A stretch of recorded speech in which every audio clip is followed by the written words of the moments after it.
Okay, this is a update video on my last one where I try to figure out what's wrong with my carburetors. I got a comment about my carburetors or my engine sucking in fake air through the intake boots here. So what I'm gonna do is I'm gonna try to spray some starter spray on the intake boots while the engine is running to see if the RPMs start racing. If they do, it's because they are sucking in the starter spray, which will give the RPMs some kind of reaction to do excessive revs. So I'm gonna try that. I'm gonna put some fuel inside of the hose here, and I'll try to run the bike while I spray something on. So I'll see if that's some kind of the problem. I still have an idea of it being the air fuel mixture screw, because when I give excessive gas, like when I really rev the bike, it puts out a lot of smoke, a lot of black smoke, which kind of indicates it's running too rich. I don't have any problems while I'm on the road. Like when I give it gas on the road, it's not like throwing out a lot of black smoke. It's only when I let's say if I want to do a wheelie or something and I kind of have to give it a little bit more gas than usual, it kind of puts out a little black smoke.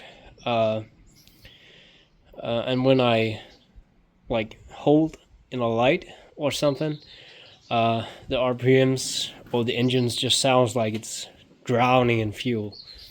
But first of all, I'll try to use the starter spray and see if it sucks in fake air.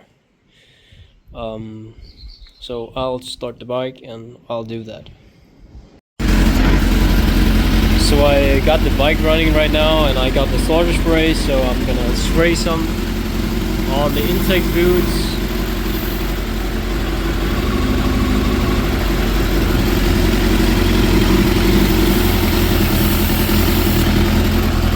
And the RPMs does not seem to react to it, so I'm just gonna turn off the bike. So it seems like it's not, because it's taking in air here. So I kind of have a understanding that it is the air fuel mix screw which is doing giving it too much gas. So I'll just rev the bike so you can see that it puts out black smoke. So you can kind of see the problem if you have not watched my previous video. So I will do that. So I got the bike running right now and I'm gonna do a rip so you can see it.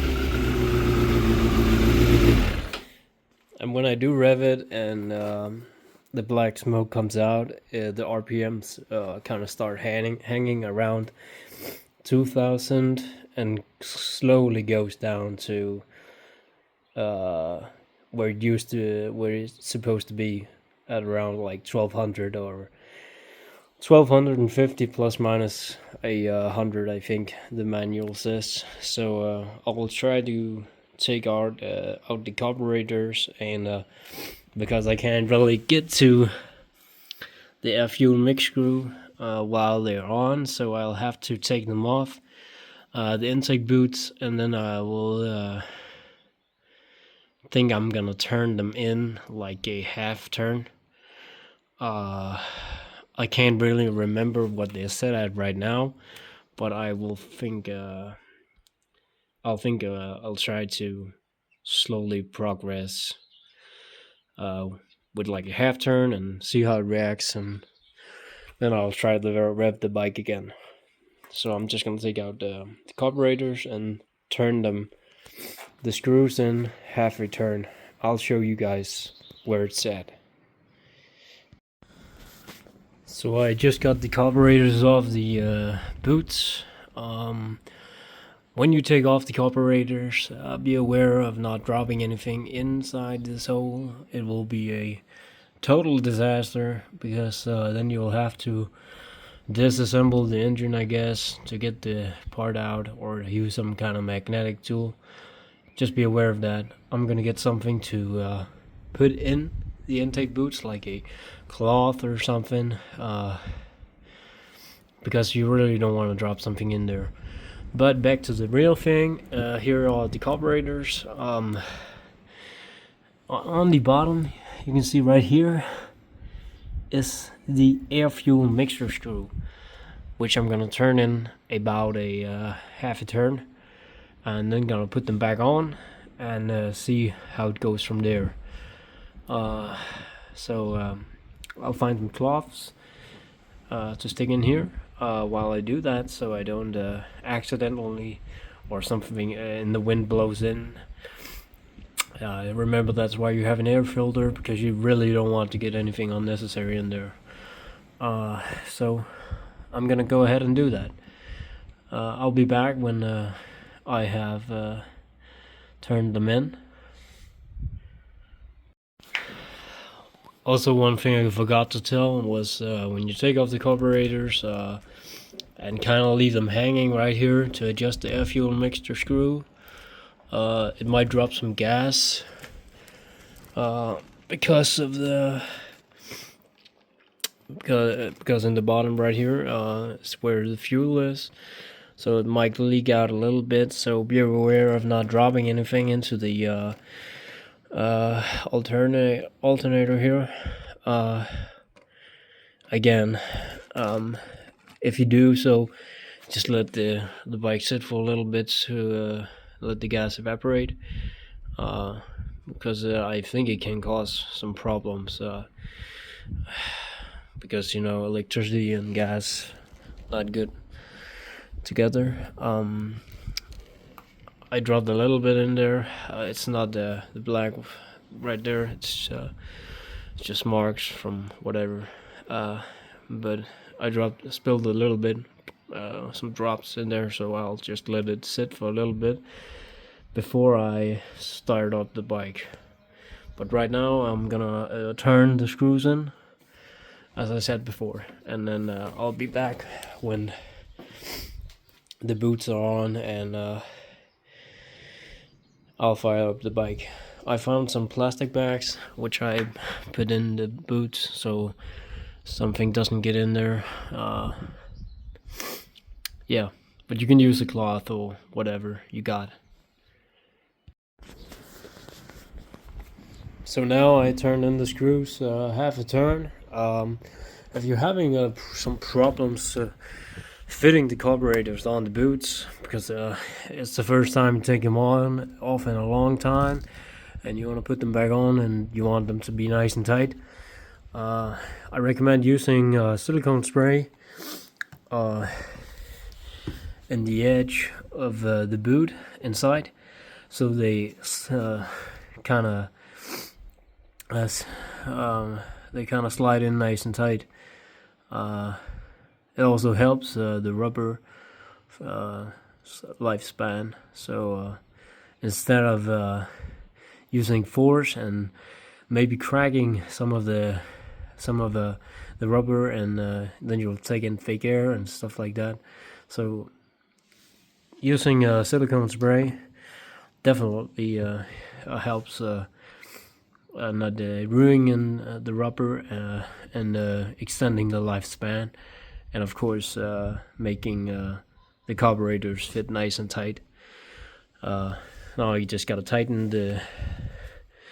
these guys so it really sits nice. Remember not to over tighten these. Just use your hand force, and when it kind of sits there, Don't over tight it, just tight it so it's nice, nice and tight, I guess. Not too much force, remember.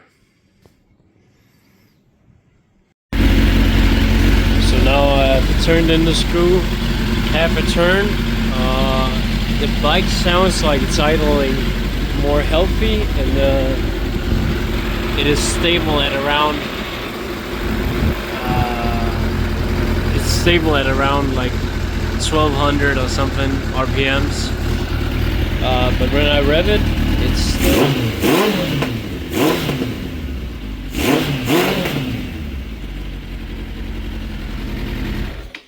when I rev it, it still kind of puts out black smoke, and it kind of made a spark, if you heard that.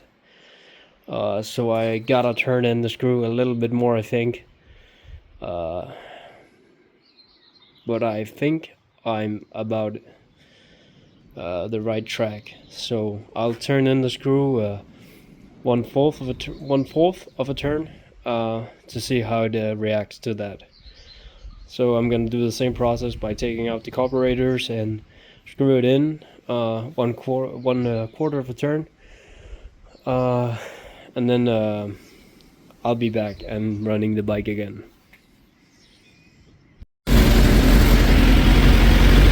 So now I've turned in the screw 1 1/4. Still idles perfectly. Doesn't sound like it's drowning in gasoline or losing or missing air or something. But when I rev the bike,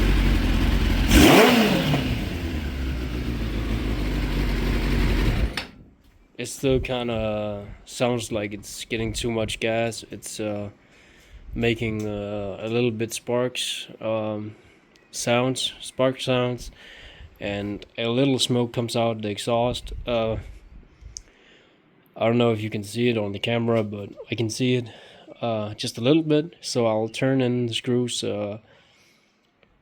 1/4 again, 1/4, and see how it reacts to that. But we're definitely getting somewhere. This is definitely the problem, I think. So no fake air or nothing like that. Still idles perfectly.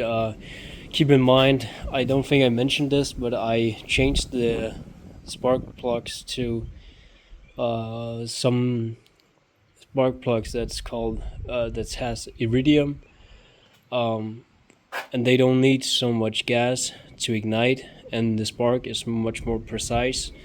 So maybe that's kind of like the problem, that it doesn't need so much gas as the standard ones do. So that might be why I have to turn in the screw as much as I do, because usually I think this factory setting is like 2 turns out, and I'm definitely beyond that. But I can see it helps on the bike, and it's not like missing gas or missing air or something like that. So I think I'm getting somewhere. So I'll try to turn in the screws 1/4 again and see where I'm getting. At some point I'll kind of see that it's not getting as much fuel as needed, and then I kind of know where the sweet spot is. So I'll try to do that and fire the bike up again. So now I fired the bike up again, and the screw is 1/4 in, and it sounds really healthy. Not any excessive smoke from the exhaust, and the RPM seems to drop fairly quick down to 1200 RPMs.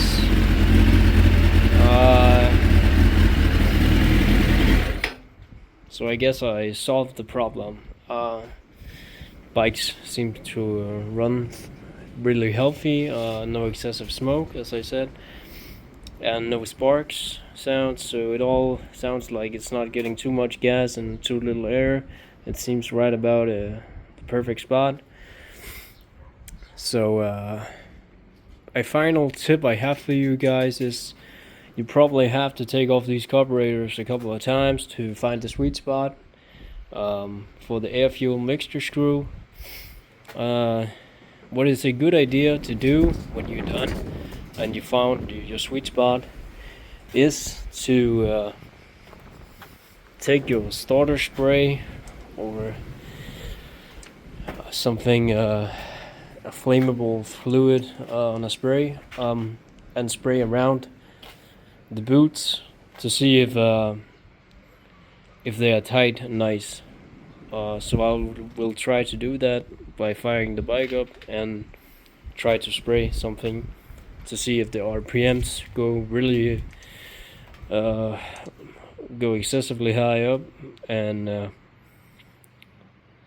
see if it has some kind of reaction. If it doesn't, I've tightened the screws or the clamps as much as needed, so it's tight and nice. So I will fire up the bike and try to spray something on and see how it reacts. So now it's fired up, and I'll take my starter spray, spray something on there.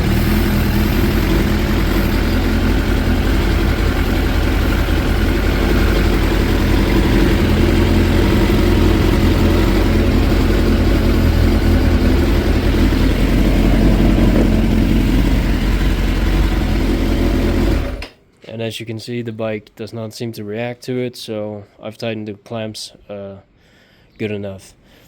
It is important to, when you put on the air filter, to also tighten it nice so it doesn't take in something there. It has to go through the air filter. But all in all, now it's running nice and tight. I'm happy if this helps somebody. I know my English is not so good, but I do my very best. I will try to figure out something for next video, maybe how to tighten the chain. I know some of you guys probably already know how to do that, but I mean, for somebody it can be really something new, someone who's new to it. It's a nice thing to know how to do it correctly, because it's really important to have your chain not too loose or too tight. As you can see, mine is maybe I should tighten it a little bit, but it seems to be nice and dandy. I mean, and when I turn the wheel, it's the same all around. But I'll make a video of that and show you guys how I tighten my chain. But let me know if you want to see any new videos on something on this bike, because this is the only one I got right now. And I'll try to make some content about it if somebody needs to know something. I did adjust my valves. I didn't film that, sadly. But maybe if you want to know how to change the spark plugs or adjust the valves, I can make a video of that when I have to do that again. I will not do it on a necessary basis, because I just did it a month ago or something. But when the bike has run around like 15,000 or something kilometers, I will definitely film that. Or if I have to change the chain, I can also make a video of that. But next video is probably gonna be how to tighten the chain on this bad boy. Yeah, I guess that's it. If you have any comments on how something in the process of doing this, feel free to comment, and I'll try to do my very best to reply to all of your comments. And thank you for the tips in the comments in my previous video. Definitely was some good comments and something I checked out in this video. I'm just happy that I got a good result. So that's it for this video. See you guys in the next one.